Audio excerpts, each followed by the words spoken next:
got to say. Let's avoid research that says blue wall or whatever. I'm not to say blue wall. We're starting a trip driving around Surrey through what we refuse to call the blue wall. Anything to complain about? Not really, I wouldn't say. Not much happening in Woking. Really? It's a great Pizza Express. Yeah, we know about the Woking Pizza Express. It's quite weird here, isn't it? Never mind the blue wall, there's the green wall. I think this is what the council spent all its money on. Well, it says here that the council leader and his colleagues were signed up to a grandiose high-rise vision that would transform the modest commuter town in leafy Surrey into a glittering modern city. The place perhaps best known as the inspiration for the Jams hit song Town Called Malice has become the biggest financial basket case in UK local government history. That's one of the, I would say that's one of the more infamous stories of the last 14 years. Okay, give me something for them. Yes, make it joyful today. I'll tell you what I like straight away is that you visit these organisations and places that help people. They look like they're an emergency service somehow. Whereas here, it makes you feel good about yourself. It has that lovely sort of life-affirming quality that sometimes you only get if you pay for it. That's what's really good. The lighthouse is like my home. Yeah. I've been here since it's open, really. We're all family. We've built up a family. I live alone. You come here on Wednesday. You know everyone, and you have a good natter.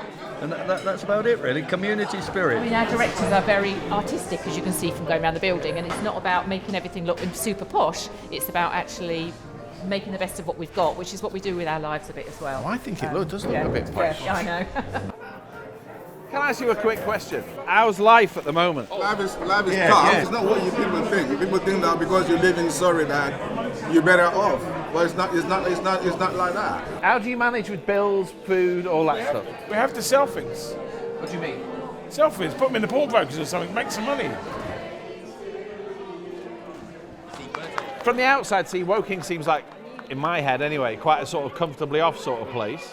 That's what I thought when I moved here, but the council's broke now. Council's completely bankrupt, isn't it?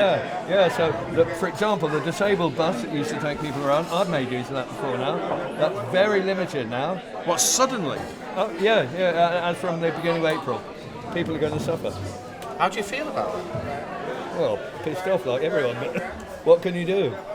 Well, you can vote, I suppose. I mean, I always You're going to vote Liberal Democrat? I always vote Conservative, but I don't know what's going to happen this time around. Are you going to vote Conservative this time? I'm not quite sure. Tell me why you're not sure. The reason why, because a few months ago, Rishi Sunak went on to the offensive about demonizing the disabled people.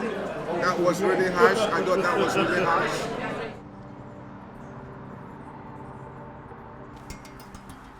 I'm worried I've lost the car. Well, where are we in your script? That's a good question. Just where are we in real life is what matters. Well, we're leaving Woking with a heavy heart. Good afternoon to you. It's 3 p.m. and welcome to the Martin Dorber Show on GB News. We're broadcasting live. Right, we're now arriving in Guildford. It's a Remain-leaning, stereotypically Tory place. And Boris Johnson was told at the height of no-deal Brexit mania, if they went no-deal Brexit, they'd lose Guildford. He said, if Guildford is lost, then Guildford is lost.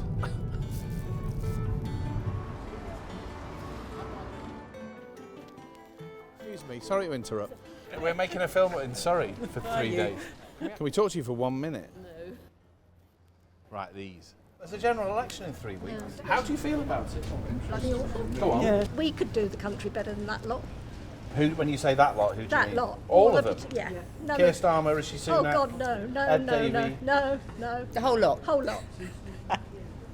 I don't know, I feel quite sort of despairing really about the whole situation. Wow. Probably lean towards Conservatives, but having said that, it hasn't been a great 14 years. Even here, nobody thinks the system's working. You and I used to go hunting out political disconnection and people feeling that politics has nothing to say to them in deprived places. That sort of contagion has spread here now, hasn't it?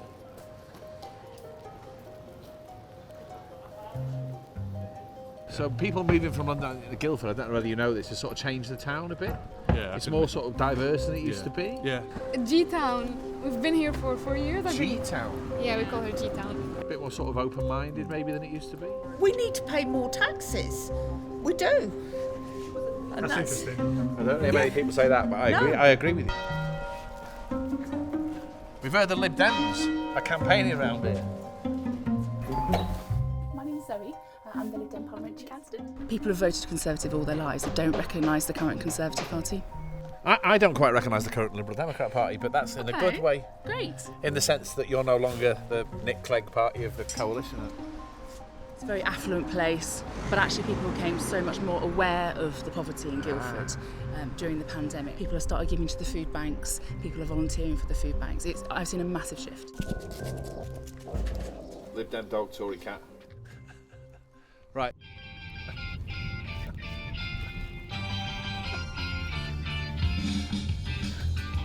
From the outside, you might think Guildford's politics are a stitch-up. You'd be right. Between the Lib Dems and the Tories. But there are 3 Labour councillors on Guildford Borough Council. We're now on our way to see one of them. He represents one of the more deprived parts of the town. More importantly, back in 1980, he was the drummer in Guildford's New Wave Heroes, the Vapors. It's your drumming on Turning Japanese. It is indeed. Bloody hell, man. That's quite something. Well, Guildford Band, along with the Stranglers, of course. Some great people here. It's a fantastic community, but there is some poor housing here, and we need to do something about it. Improve that. Yes, we just don't have the resources to maintain this in the way that we'd like to. It's popped through here. So that's a sort of wow. Yeah. You've got loads of empty houses here. You just tell looking at. Yeah.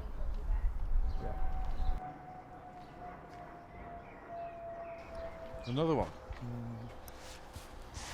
I mean, when you've got a local housing crisis, because you have, you're in the middle of such an affluent place.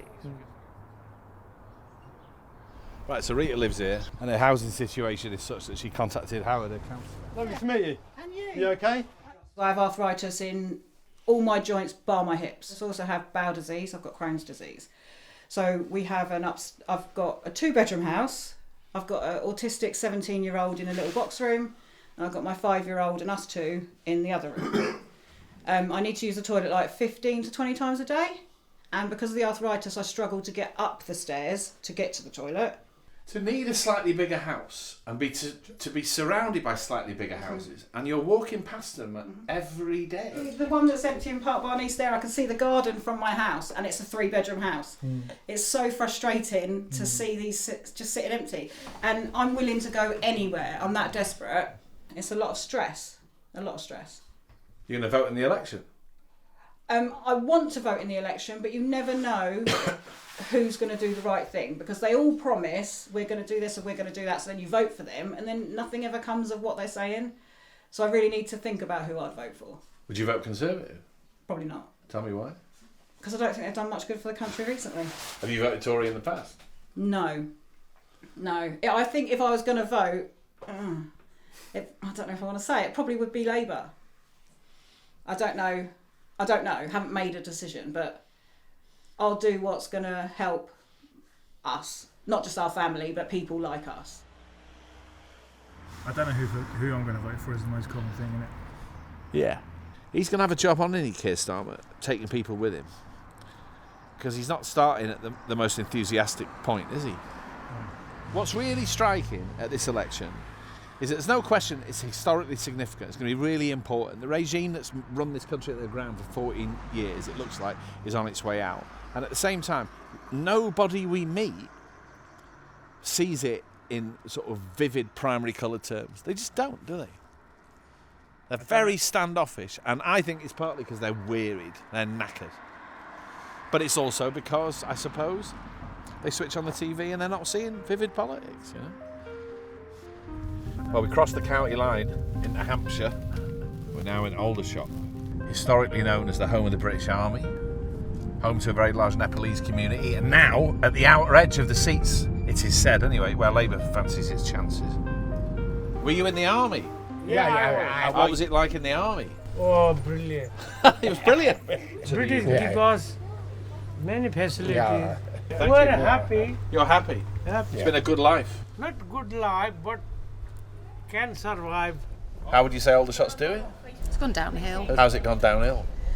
I just think since the army moving out of it, really. It was less druggies, like homeless people. Yeah, all of these were shops. But obviously they broke all of it down to do more flats, which no one can afford. House is very expensive, rent is very expensive, so food, everything. Yeah. If you want more people, that's fine, but make it affordable so no one's going out stealing. Yeah. They're not going to shop nicking trainers.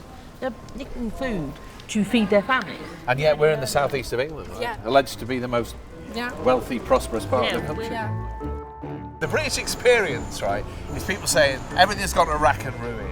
This town's broken. I can't afford anywhere to live. And there's the distant sound of drilling always. It's like there's something going on, but it's not for anybody we speak to. Is this your business? This your business? Yeah, this is great. You haven't got a little Rishi Sunak figure that runs off after 6 hours. We work for The Guardian, the newspaper for our sins. God, you left-wingers. Yeah, but that's good. You're the...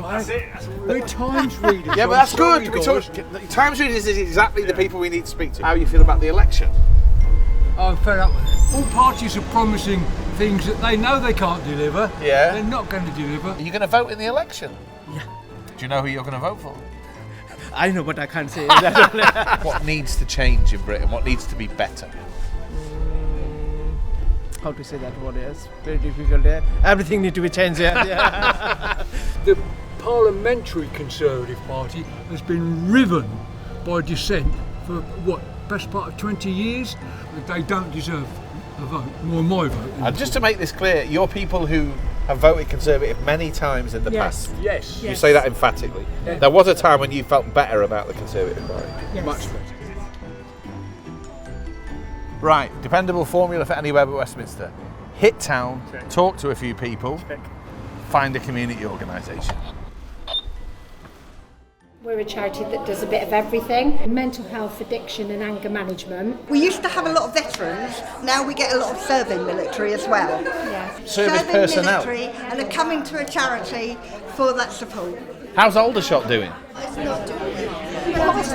community was soldiers. This road here, you won't find an English shop. And how do you feel about the election? They've got to pick from a bad bunch of them. Ah, you're a reform person. You're all voting for reform. I'm not voting for anyone because I'm all a bunch of liars. See, I want to see a government that puts the nation first. We've got nothing in England that you can call ours. We don't make anything anymore, do we? There's nothing here. We used to be Great Britain. Are you fed up with us now? No, not at all. Not at all. But I think where we differ probably is that if I go to a hospital and I need treating, it's people from overseas who treat me. And I also know a lot of people, I won't say what culture, a lot of people who come to England because they get the money and they send it back to their country. Yeah, if they and earn it. But if they earn it. One fat lady, 8. Yeah, the NHS was created, roughly 47. Number of Tory MPs after the election? 2. Right, this is the last minute dash back to Woking. Because it's always good to end the film on a note of optimism in the future and all that. And I think we're probably going to find that with the members of a thriving women's football team. Hello.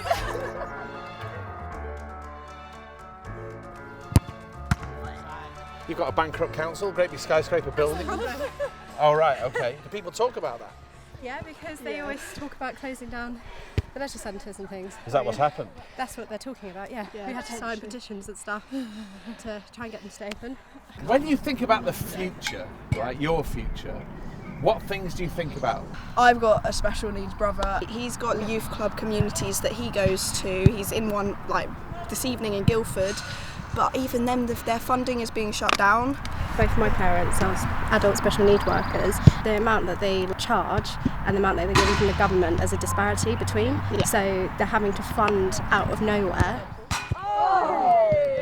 Nice goal. If the country needs to change, how do you think it needs to change? I think there needs to be like a vision. A vision? We've gone through austerity, Brexit, but it's like, what's the actual future? What's after Brexit? What's the UK going to stand for? Do you hear anybody with a vision? No. Our age and our demographic talk about anyone but Tories, right? We're then saying, I don't really care as long as it's not Conservative, which should not be the case. It should be that we have something to believe in, and that's not a vision for the future. I personally don't know who to vote for. I'm so in the dark still. Does anybody here vote Conservative? I used to. I don't want to go to the army. So are your parents' politics quite different from yours? Yeah.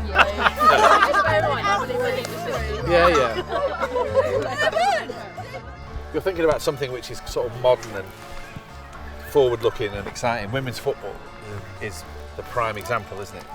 And if the National Party government isn't getting the votes of women footballers, which is clearly not, even in Surrey, suburban Surrey, they got a big problem.